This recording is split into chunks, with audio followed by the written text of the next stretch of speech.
मैं कविता बिश्नोई और आप देखना शुरू कर चुके हैं गांव तरो। आज की रिपोर्ट शुरू करने से पहले मैं आपको मुनव्वर राणा की एक शायरी सुनाती हूँ। एक आंसू भी हुकूमत के लिए खतरा है, तुमने देखा नहीं आंखों का समंदर होना। ये शायरी इस बार के लोकसभा चुनावों के परिणाम पर सटीक बैठता है। हरियाणा में सत्ताधारी पार्टी ने डबल इंजन की सरकार होने के बावजूद किसानों, युवाओं, पहलवानों, जवानों और यहाँ तक कि गांवों के सरपंचों को नकारा था। जब ये वर्ग अपने मुद्दे लेकर सरकार के दरवाजे पर पहुंचे तो उन पर लाठियां बरसाई गई। इसी का परिणाम हरियाणा में सत्ताधारी पार्टी बीजेपी को लोकसभा चुनाव में देखने को मिला। वर्ष 2014 में 7 और 2019 में क्लीन स्वीप करने वाली बीजेपी को 2024 के चुनाव में 5 सीटों से ही संतोष करना पड़ रहा है। वहीं अगर विधानसभा क्षेत्रों की बात करें तो 2019 में बीजेपी ने हरियाणा में 79 विधानसभा हलकों पर जीत दर्ज की थी। वहीं 2024 में बीजेपी को 44 सीटों पर ही जीत मिली है। वहीं इंडिया गठबंधन यानी कांग्रेस और आम आदमी पार्टी ने 90 में से 46 विधानसभा क्षेत्रों में जीत हासिल की है। आइए हरियाणा के हर लोकसभा क्षेत्र और इनकी विधानसभा में हुए मतदान को बारीकी से समझते हैं। पहले हम सिरसा लोकसभा की बात करते हैं। सिरसा से बीजेपी के प्रत्याशी अशोक तंवर को 2,68,497 वोटों से हराकर कांग्रेस उम्मीदवार कुमारी सैलजा ने 5वीं बार प्रदेश से सांसद बनी है और तीसरी बार सिरसा लोकसभा से चुनाव जीती है। बता दें कि हरियाणा में 11 बार महिला सांसद जीतकर लोकसभा में पहुंची है, जिनमें से 5 बार कुमारी सैलजा ने ही जीत दर्ज की है। सैलजा 3 बार केंद्र में मंत्री भी रही है। कुमारी सैलजा ने सिरसा लोकसभा के 9 विधानसभा हलकों में ही लीड प्राप्त की है। इसमें टोहाना में सर्वाधिक 48,411 की लीड मिली है, जहां से जेजेपी के देवेंद्र सिंह बबली विधायक हैं, जो चुनाव से पहले बगावत कर चुके थे। इसके बाद कालांवाली से 42,113 और डबवाली से 34,564 की लीड मिली है। दोनों जगहों से कांग्रेस के विधायक हैं। इन दोनों हलकों में किसान आंदोलन का बड़ा प्रभाव रहा, क्योंकि हरियाणा बॉर्डर पर चले धरने और लंबे समय तक बॉर्डर को सील करके रखा गया, जिसके कारण किसानों के साथ आम जन को भी काफी परेशानी हुई थी। सिरसा से भाजपा को समर्थन देने वाले विधायक और हरियाणा लोकहित पार्टी के फाउंडर गोपाल कांडा के क्षेत्र से कांग्रेस ने 13,349 की लीड ली है और रानिया से विधायक व प्रदेश में मंत्री रहे रणजीत सिंह चौटाला, जो कि हिसार लोकसभा क्षेत्र के प्रत्याशी भी हैं, इनके हलके से कांग्रेस ने 27,661 मतों से जीत प्राप्त की है। यहाँ भी अशोक तंवर के चुनाव प्रचार की कमान गोपाल कांडा के पास में थी। एलनाबाद हलके में जहां से इनेलो के अभय चौटाला विधायक हैं, जो कि कुरुक्षेत्र लोकसभा से चुनाव लड़ रहे हैं, इनके हलके से भी सैलजा ने 27,216 की लीड हासिल की है। सिरसा की राजनीति की जब हम बात करते हैं तो वह बिना देवीलाल परिवार और उनके गांव चौटाला की चर्चा के बिना अधूरा है। चौटाला गांव डबवाली हलके के बड़े गांवों में शामिल है। चौटाला गांव, जहां से वर्तमान में प्रदेश सरकार में 5 विधायक है, यहाँ से कांग्रेस ने 12 बूथों पर सबसे अधिक 3,095 वोट हासिल किए। वहीं गांव में इसके बाद इनेलो के प्रत्याशी संदीप लोट को 2,622 वोट मिले। वहीं बीजेपी के अशोक तंवर को महज 1,600 और जेजेपी को 272 वोटों से ही संतुष्टि करनी पड़ी। इसी गांव से रणजीत चौटाला के अलावा बीजेपी के एक और बड़े नेता हैं, बीजेपी के पूर्व जिला अध्यक्ष आदित्य चौटाला। आदित्य चौटाला की बूथ पर बीजेपी प्रत्याशी तंवर को सिर्फ 83 वोट ही मिले। सिरसा लोकसभा में हम अशोक तंवर की हार के कारणों पर अगर बात करें, अशोक तंवर के लोगों में उदासीनता का सबसे बड़ा कारण उनका दल बदल रहा है। वह बार बार अलग अलग राजनीतिक पार्टियां बदलते रहे। हाल ही में लोकसभा चुनावों से पहले वह आम आदमी पार्टी छोड़कर भाजपा में शामिल हुए थे। वहीं किसानों की नाराजगी और लोगों में नाराजगी को दूर करने के लिए बेहतर संवाद नहीं बना पाना अशोक तंवर की हार का बड़ा कारण रहा। वहीं सिरसा लोकसभा क्षेत्र से इनेलो के प्रत्याशी संदीप लोट को 92,453 वोट मिले और जेजेपी के प्रत्याशी रमेश खट्टक को 20,080 वोट मिले। वहीं बहुजन समाज पार्टी के लीलूराम आसाखेड़ा को 10,151 वोट मिले हैं। अगली सीट में हम बात करेंगे कुरुक्षेत्र लोकसभा की। रण के क्षेत्र कुरुक्षेत्र में चुनावों से पहले कांग्रेस छोड़ भाजपा में शामिल हुए नवीन जिंदल ने 29,021 वोटों से इंडिया गठबंधन से आम आदमी पार्टी के प्रत्याशी सुशील गुप्ता को हराया है। नवीन जिंदल तीसरी बार सांसद बने हैं। इससे पहले 2 बार वे कांग्रेस की टिकट पर सांसद चुने गए थे। कुरुक्षेत्र में भाजपा ने 9 में से 5 विधानसभा हलकों में जीत दर्ज की है। वहीं 4 विधानसभा हलकों में आम आदमी पार्टी के सुशील गुप्ता को लीड मिली है। रादौर हलका जहां से बीजेपी को 6,377 और लाडवा हलका जहां से बीजेपी को 8,750 वोट की लीड मिली है। इन दोनों हलकों में बिशन लाल और मेवा सिंह कांग्रेस के विधायक हैं। वहीं शाहाबाद जहां से जेजेपी के विधायक रामकरण काला है, यहां से आम आदमी पार्टी को 11,657 की लीड मिली है। वहीं एक अन्य जेजेपी विधायक ईश्वर सिंह के हलके गुहला चिका में आम आदमी पार्टी को 8,055 वोटों की लीड मिली है।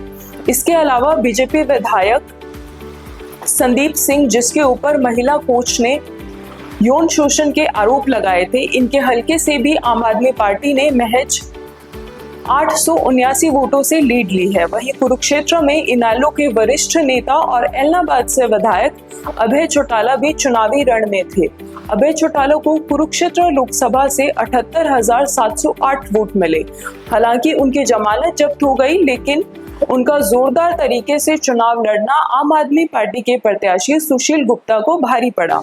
वोटों की गिनती के समय सुशील गुप्ता आगे चल रहे थे, लेकिन जैसे ही अभय चौटाला को मत प्रतिशत बढ़ने लगा, सुशील गुप्ता पीछे होते रहे और नवीन जिंदल ने बढ़त बनाते हुए जीत हासिल की। ये पहले ही कहा जा रहा था कि जिस ग्रामीण वोट बैंक में इंडिया गठबंधन की पकड़ मजबूत है, वही वोट बैंक अभय चौटाला की इनेलो पार्टी का भी है। ऐसे में अभय चौटाला को जितने अधिक वोट मिलते हैं, नवीन जिंदल की जीत का मार्जिन उतना ही बढ़ता।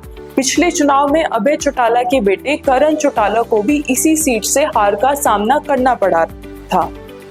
वहीं कुरुक्षेत्र से इस बार जेजेपी के प्रत्याशी पालाराम सैनी को 6,182 वोट मिले और बहुजन समाज पार्टी के उम्मीदवार दीपक मेहरा को 20,944 वोट मिले। कुरुक्षेत्र में अगर सुशील गुप्ता की हार के कारणों पर अगर हम चर्चा करें, तो इनेलो के अधिक वोटों के अलावा कांग्रेस की गुटबाजी के कारण क्षेत्र के नेताओं की ओर से उन्हें उस तरीके का समर्थन प्राप्त नहीं हुआ, क्योंकि नवीन जिंदल कुरुक्षेत्र से पहले भी सांसद रहे हैं और उनकी छवि भी साफ थी। इसके साथ ही उनकी लोगों में पकड़ भी अच्छी थी। हमारी ग्राउंड रिपोर्टिंग के दौरान भी लोगों ने हमें बताया कि बीजेपी के खिलाफ एंटी इनकम्बेंसी का नुकसान नवीन जिंदल को झेलना पड़ सकता है।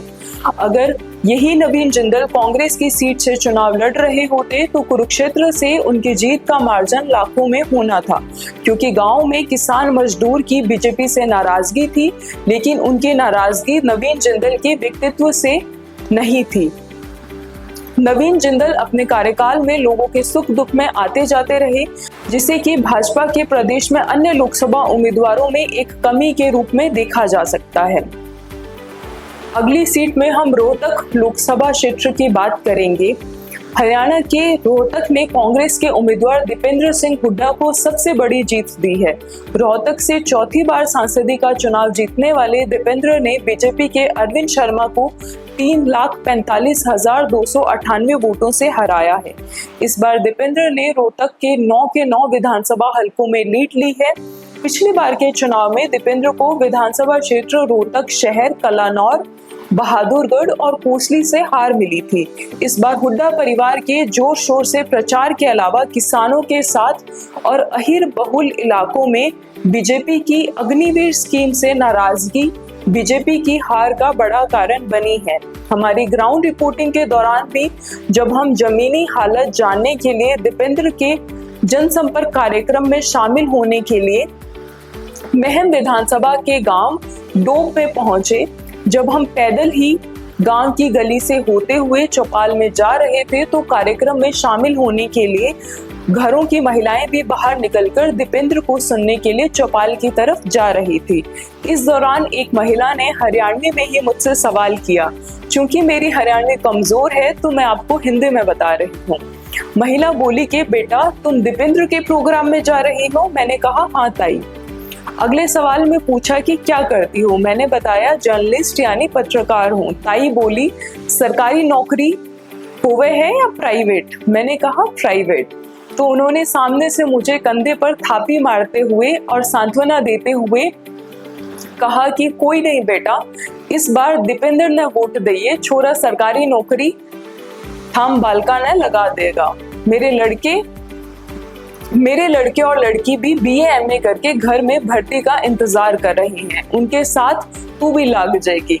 गांव में साल दर साल खेती के हाशिए पर जाने और युवाओं को पिछले 10 साल में रोजगार नहीं मिल पाने का रोष और कांग्रेस में रोजगार की एक उम्मीद ने गांवों में पार्टी को मजबूत किया है। वहीं पिछली बार सांसद रहे अरविंद शर्मा की हार के कारण पर अगर हम बात करें तो प्रदेश के अन्य उम्मीदवारों की तरह मोदी के नाम के भरोसे रहने और पिछले 5 सालों में लोगों के बीच संपर्क नहीं रखने के अलावा क्षेत्रीय मुद्दों, सड़क, सीवरेज और विकास के मुद्दों ने बीजेपी के प्रत्याशी को हार की तरफ धकेला है। वहीं अगर दीपेंद्र की जीत की बात करें तो जिस विधानसभा कोसली ने, जो कि अहिर बहुल इलाका है, पिछली बार दीपेंद्र को 74,980 वोटों से पटकनी दी थी और डॉक्टर अरविंद शर्मा को इसी बड़े मार्जिन से चुनाव जिताया था। इस बार कोसली में दीपेंद्र हुड्डा को 83,422 वोट और डॉक्टर अरविंद शर्मा को 83,420 वोट मिले हैं। कोसली के लोगों ने मात्र 2 वोट से ही सही लेकिन जीत को दीपेंद्र की झोली में डाला है। ग्राउंड रिपोर्ट के दौरान भी लोगों ने बताया था कि कोसली से मुकाबला बराबर का रहेगा, क्योंकि इस हलके में भारतीय सेना से रिटायर्ड कर्मचारी बहुतायत में है तो राष्ट्रवाद और नेशन फर्स्ट के नाम पर बीजेपी को काफी वोट मिलेगा। लेकिन अग्निवीर स्कीम से लोगों में, खासकर सेना में भर्ती की तैयारी कर रहे युवाओं की नाराजगी का खामियाजा बीजेपी को भुगतना पड़ेगा और यही कांग्रेस के लिए प्लस पॉइंट होगा। वहीं रोहतक लोकसभा सीट से जेजेपी के उम्मीदवार रविंद्र को 6,050 वोट मिले हैं। अगली सीट में हम करनाल लोकसभा की बात करते हैं। दानवीर कर्ण की नगरी कहे जाने वाले करनाल ने प्रदेश के पूर्व मुख्यमंत्री को सांसदी के पहले चुनाव में हरियाणा में अगर हम भाजपा पार्टी की बात करें तो उसमें जीत का सबसे बड़ा मार्जिन 2,32,577 देने का काम किया है। मनोहर लाल के सामने कांग्रेस की ओर से युवा चेहरे दिव्यांशु बुद्धिराजा को इस बार कांग्रेस ने मौका दिया था। बुद्धिराजा का यह पहला चुनाव था। इससे पहले दिव्यांशु बुद्धिराजा ने चंडीगढ़ की पंजाब यूनिवर्सिटी में छात्र संगठन के अध्यक्ष के तौर पर पंजाब यूनिवर्सिटी में छात्र संघ के अध्यक्ष के तौर पर जीत प्राप्त की थी। हालांकि प्रदेश कांग्रेस की यूथ के अध्यक्ष होने के नाते दिव्यांशु के पास युवाओं की बड़ी टीम थी, लेकिन क्षेत्रीय वरिष्ठ कांग्रेसी नेताओं के टिकट कटने के कारण नाराजगी और टिकट वितरण में देरी होने के कारण चुनाव प्रचार के समय वह लोगों में बीजेपी के कंपैरेटिवली कम समय बिता पाए, जिसका नुकसान दिव्यांशु को झेलना भी पड़ा। वहीं दिव्यांशु बुद्धिराजा के खिलाफ चुनाव प्रचार में प्रदेश के वर्तमान सीएम नायब सैनी, करनाल विधानसभा के उपचुनाव और करनाल लोकसभा के चुनाव प्रचार के लिए जो जुटे हुए थे। इसके अलावा वही मनोहर लाल खट्टर, जो कि काफी पहले यानी लगभग 2 महीने पहले से लोकसभा के चुनाव के लिए कैंपेनिंग कर रहे थे। हालांकि मनोहर लाल को चुनाव में ग्रामीण हलकों में नाराजगी काफी झेलनी पड़ी थी, लेकिन शहरों में मनोहर लाल ने लोगों का भरपूर साथ दिया, जो कि इनकी जीत का कारण भी बना। करनाल लोकसभा में मनोहर लाल को 7,39,285 वोट और दिव्यांशु बुद्धिराजा को 5,06,708 वोट मिले। वहीं बीजेपी ने करनाल के 9 विधानसभा हलकों में लीड प्राप्त की है। विधानसभा हलकों की अगर हम बात करें तो 3 कांग्रेसी विधानसभा के हलकों में भी बीजेपी के मनोहर लाल लीड लेकर निकले हैं। इसमें पहले असंध में मनोहर लाल को 1654, इसराना से 6770 और समालखा में 8337 वोटों की लीड मनोहर लाल को मिली है। वहीं विधानसभा पानीपत सिटी से मनोहर लाल को सबसे बड़ा मार्जिन 58,832 वोटों का मिला है। चुनाव से पहले नीलोखेड़ी के निर्दलीय विधायक धर्मपाल गोंदर चुनाव के दौरान बीजेपी का साथ छोड़कर कांग्रेस में आए थे, लेकिन इसका असर चुनावों के परिणाम में देखने को नहीं मिला। नीलोखेड़ी से मनोहर लाल की जीत का मार्जिन 10,885 रहा। हरियाणा के अन्य जगहों की तरह करनाल में भी शहरी लोगों ने बीजेपी को खुला समर्थन दिया और कांग्रेस के उम्मीदवार दिव्यांशु बुद्धिराजा को गांवों से भारी समर्थन मिला। करनाल से बहुजन समाज पार्टी के उम्मीदवार इंदर सिंह को 32,508, एनसीपी शरद पवार की पार्टी जिन्हें इनेलो का समर्थन भी रहा, उनके जो उम्मीदवार थे मराठा वीरेंद्र वर्मा को 29,151 और जेजेपी के उम्मीदवार देवेंद्र कादियान को 11,067 वोट मिले। अगली सीट में हम लोकसभा क्षेत्र हिसार की बात करते हैं। हरियाणा प्रदेश के चुनाव में हिसार का चुनाव सबसे रोचक रहा है।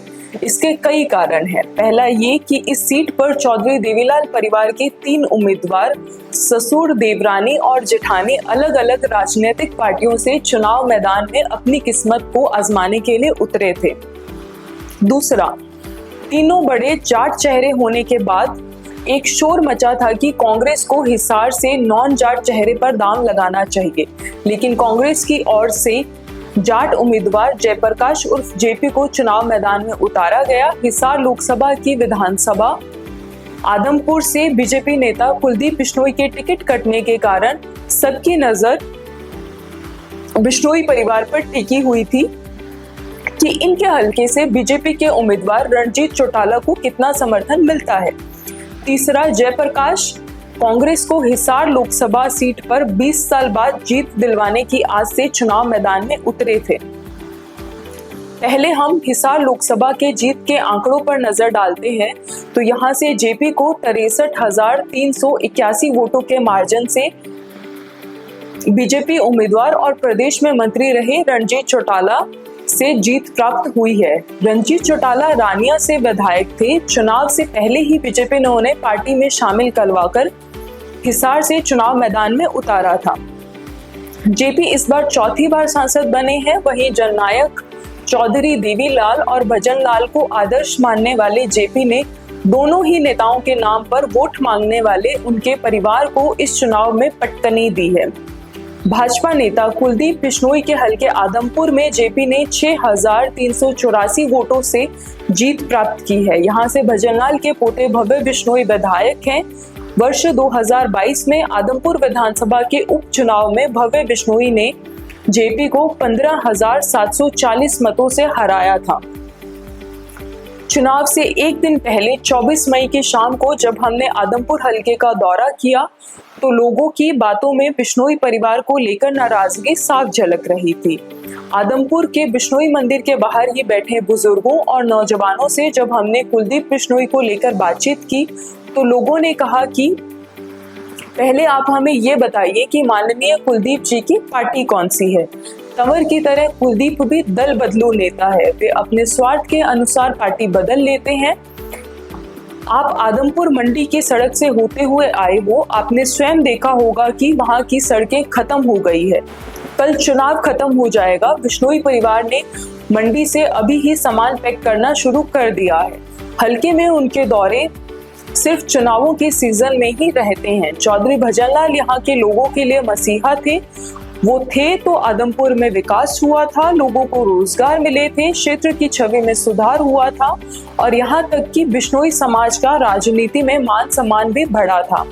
आज के टाइम में किसानों की भी क्षेत्र में हालात दिन ब दिन बदतर होती जा रही है। क्षेत्र के किसानों में सेम यानी जल भराव की बड़ी समस्या है। वहीं अगर देवीलाल परिवार की बात करें तो हिसार लोकसभा में वोट हासिल करने में देवरानी सुनैना चौटाला जेठानी नैना चौटाला से अव्वल रही। इनेलो से प्रत्याशी सुनैना ने 22,303 वोट हासिल कर 271 वोटों से जेठानी जेजेपी प्रत्याशी और बाडड़ा विधायक नैना चौटाला को हराया है। दोनों चौटाला बहुओं के मायके हिसार में होने के बावजूद ही दोनों की जमानत जब्त हो गई।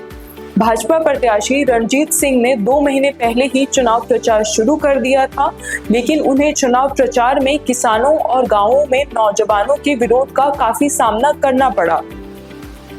इस विरोध से बीजेपी के साथ गठबंधन सरकार में रही जेजेपी विधायक नैना चौटाला भी नहीं बच पाई। उनका काफिला एक गांव में हमले का शिकार भी हो गया था। अगली सीट में हम गुरुग्राम लोकसभा क्षेत्र की बात करेंगे। गुरुग्राम लोकसभा सीट पर राव इंद्रजीत की ओर से लगातार रिकॉर्ड बनाते हुए 5वीं बार बाजी मारी गई है। वर्ष 2019 में राव इंद्रजीत ने 3,86,256 वोटों से जीत प्राप्त की थी, लेकिन इस बार जीत का मार्जिन घटकर 75,079 पर आ गया।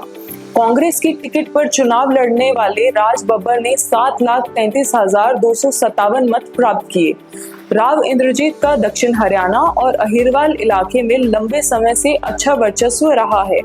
हालांकि चुनावों की गिनती के समय शुरुआती जो रुझान आए थे वहां राव बब्बर आगे चल रहे थे, लेकिन दोपहर ढलते ही राव इंद्रजीत की तरफ जो जीत का मार्जिन था वो बढ़ता गया। राव इंद्रजीत का गढ़ माने जाने वाले विधानसभा क्षेत्र रेवाड़ी और बावल में भी राज बब्बर को अच्छे खासे वोट मिले हैं। कांग्रेस के राज बब्बर को मेवात इलाके में अच्छी बढ़त मिली है। इसमें नूह में जहां कांग्रेस के विधायक आफ्ताब अहमद है, राज बब्बर को 67,502, फिरोजपुर झिरका जहां कांग्रेस के विधायक मामन खान है, इनके हलके से 92,464 और पुनहाना से जहां कांग्रेस के विधायक मोहम्मद इलियास हैं, इनके क्षेत्र से राज बब्बर को 98,558 की लीड मिली है। वहीं राव इंद्रजीत को सबसे बड़ी लीड बादशाहपुर से 1,21,724 और गुड़गांव से 1,02,038 वोटों की मिली है। हमारी ग्राउंड रिपोर्टिंग के दौरान भी लोगों ने रेवाड़ी में एम्स प्रोजेक्ट शुरू करने, द्वारिका एक्सप्रेसवे और मुंबई एक्सप्रेसवे जैसे राव इंद्रजीत के प्रोजेक्ट को गिनवाया था, लेकिन कई लोगों ने उनसे नाराजगी भी दिखाई थी, जो कि जीत के पिछले सालों के अगर हम अंतर का देखें तो उसमें तब्दीली दिखने को मिलती है। राव इंद्रजीत की ओर से चुनाव के बाद लोगों में जनसंपर्क को कम रखना और बीजेपी की ओर से शुरू की गई अग्निपथ स्कीम उनके लिए जो जीत का मार्जिन है उसे कम करने का एक बड़ा कारण रही है। अहीरों के नेता माने जाने वाले राव इंद्रजीत के क्षेत्र में लोग फौज की भर्ती में बहुतायत में शामिल होते हैं। ऐसे में अग्निपथ स्कीम से लोगों में रोष था। वहीं गांवों में कई जगह बिजली की समस्या भी देखने को मिली थी। गुरुग्राम लोकसभा सीट पर जेजेपी के राहुल यादव फाजिलपुरिया को 13,278 वोट मिले। वहीं इनेलो के सौरभ खान को 4,917 और बहुजन समाज पार्टी के उम्मीदवार को 8,946 वोट मिले हैं। अगली सीट में हम अंबाला लोकसभा क्षेत्र पर चर्चा करेंगे। अंबाला लोकसभा की विधानसभा मुलाना से विधायक कांग्रेस प्रत्याशी वरुण चौधरी ने भाजपा प्रत्याशी बंतो कटारिया को 49,036 वोटों से हराया है। वरुण चौधरी पहली बार सांसद बने हैं। हमारी ग्राउंड रिपोर्टिंग में लोगों ने बताया था कि वरुण की पसंद का कारण बीजेपी की बंतो कटारिया के चेहरे से नाराजगी तो है ही, इसके अलावा वरुण युवा है, वह वोकल है, विधानसभा क्षेत्र अपने जो विधानसभा है वहां पर क्षेत्र के मुद्दों को प्रमुखता से उठाते रहे हैं। बीजेपी के उम्मीदवार बंतो कटारिया के पति स्वर्गीय रतनलाल कटारिया, जो कि पिछली 2 बार से अंबाला के सांसद थे, डबल इंजन की सरकार के बावजूद पिछले 10 सालों में लोगों के कामकाज करवाने में वो असफल साबित हुए। वहीं इसी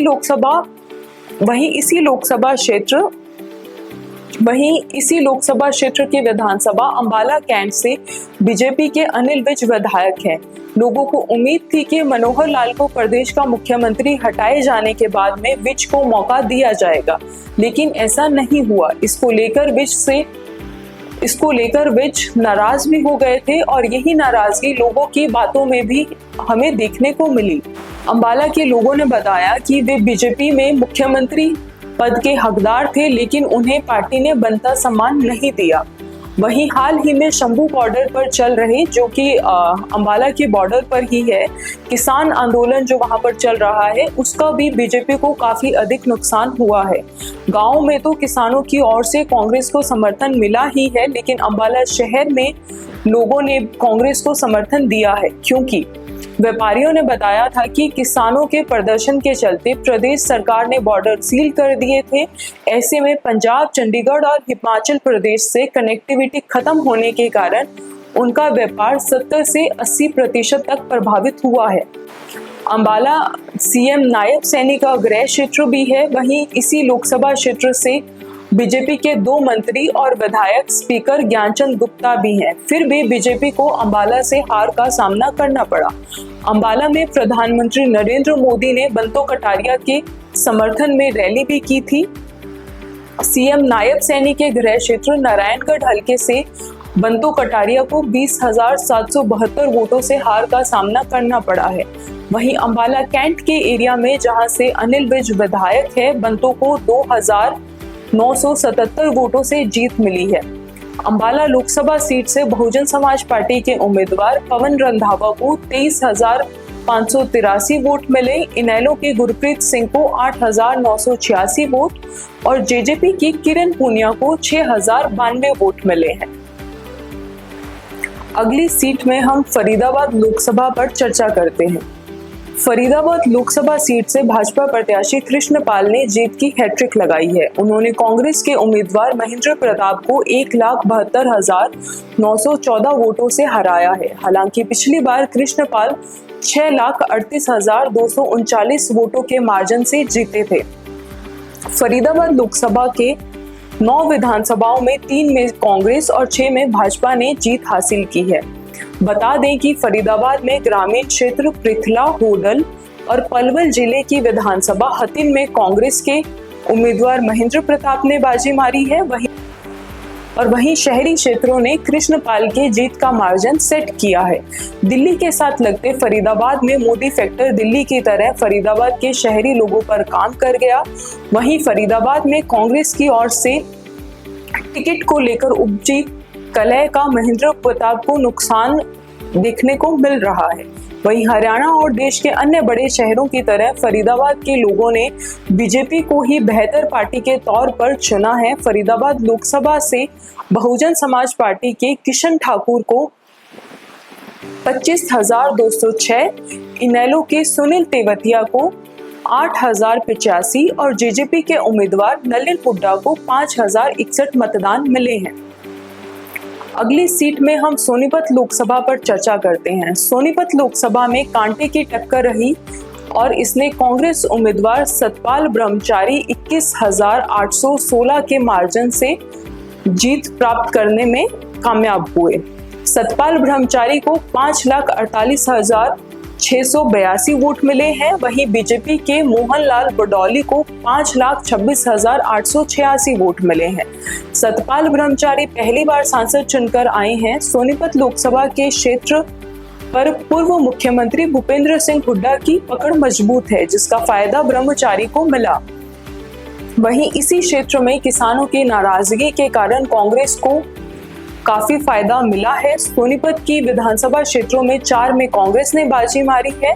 वहीं 5 विधानसभा हलकों गन्नौर, राइस, सोनीपत, सफीदों और जींद से भाजपा ने जीत हासिल की है।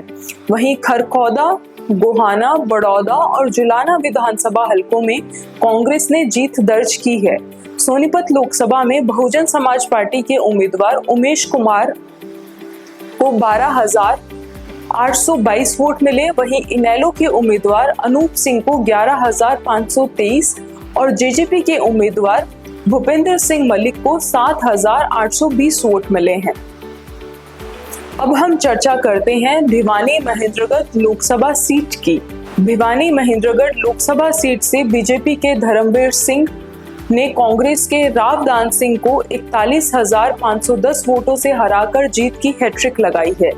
हालांकि पिछली बार धर्मवीर की जीत का मार्जिन 4,44,463 था। बीजेपी के धर्मवीर सिंह को 5,88,664 और कांग्रेस के रावदान सिंह को 5,47,154 वोट मिले हैं। यहाँ कांग्रेस नेताओं की आपसी फूट का रावदान सिंह को काफी नुकसान हुआ है। इस क्षेत्र से कांग्रेस की नेता किरण चौधरी के विधानसभा क्षेत्र तोशाम से बीजेपी के धर्मवीर सिंह को 8,063 से लीड मिली है। वहीं चौंकाने वाली बात ये रही कि रावदान सिंह को उनके अपने ही विधानसभा क्षेत्र महेंद्रगढ़ से भी 4,840 वोटों से हार का सामना करना पड़ा।